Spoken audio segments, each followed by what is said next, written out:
Jika di kolbu itu muncul kezuhudan, sekarang kita langsung masuk.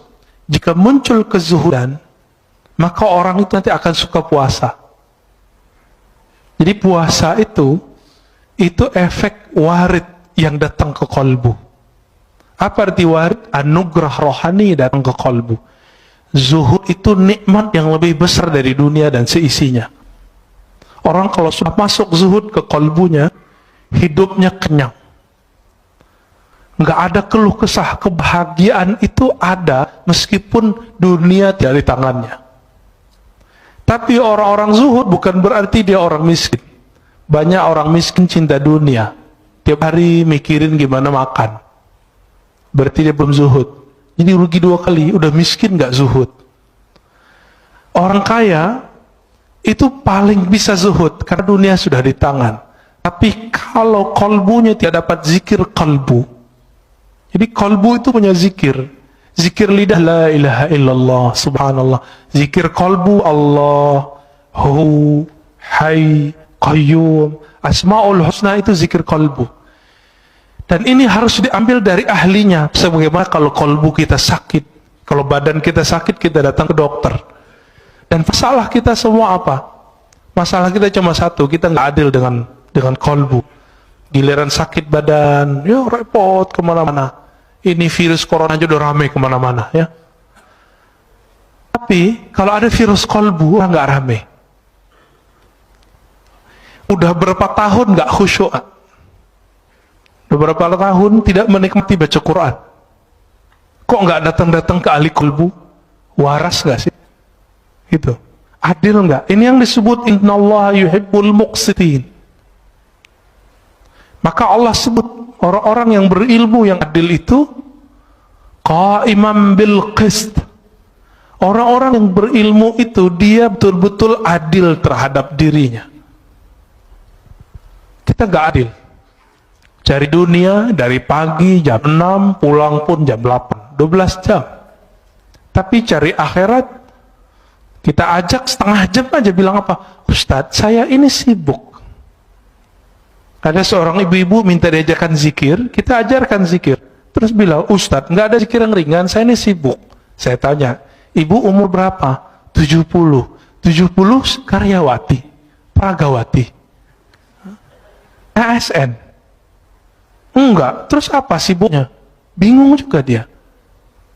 Berarti selama ini kita ini sok sibuk. Dan semua orang mengundur amalnya sampai dia udah tua. Berarti warid belum datang ke kolbunya. Dia memulai amal selama ini selalu dari zahir, belum dari kolbu. Maka Imam Bahauddin Syah Naqsyaband mengatakan apa?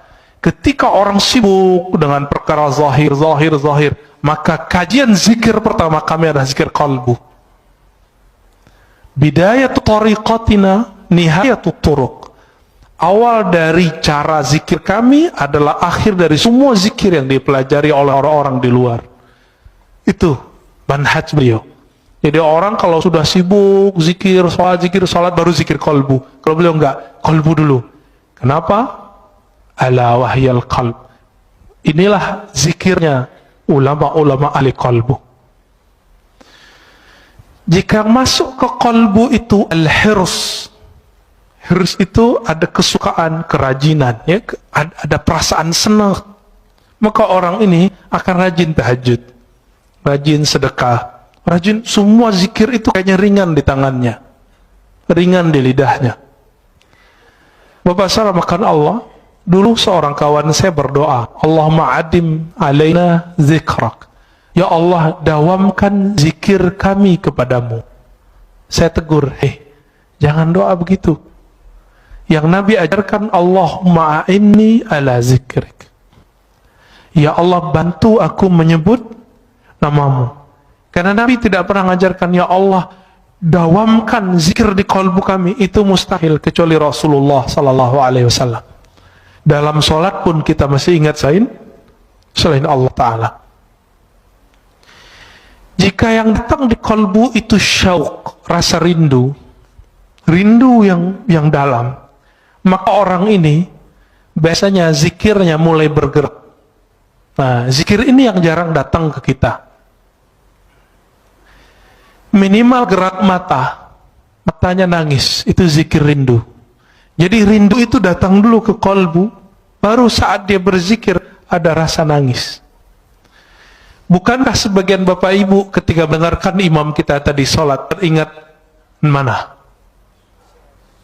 Sudais, ya. Semoga Allah muliakan beliau. Amin.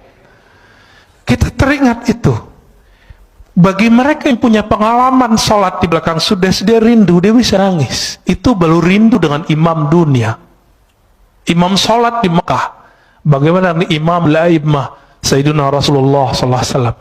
Maka orang ini saat mengatakan Allahumma salli ala Sayyidina Muhammad, air matanya pasti mengalir. Itu yang disebut dalam syair-syair Hisan bin Sabit, kullul qulub, semua kalbu itu rindu kepada Nabi. Tapi bukti rindu itu hanya satu, dumu'ul ain.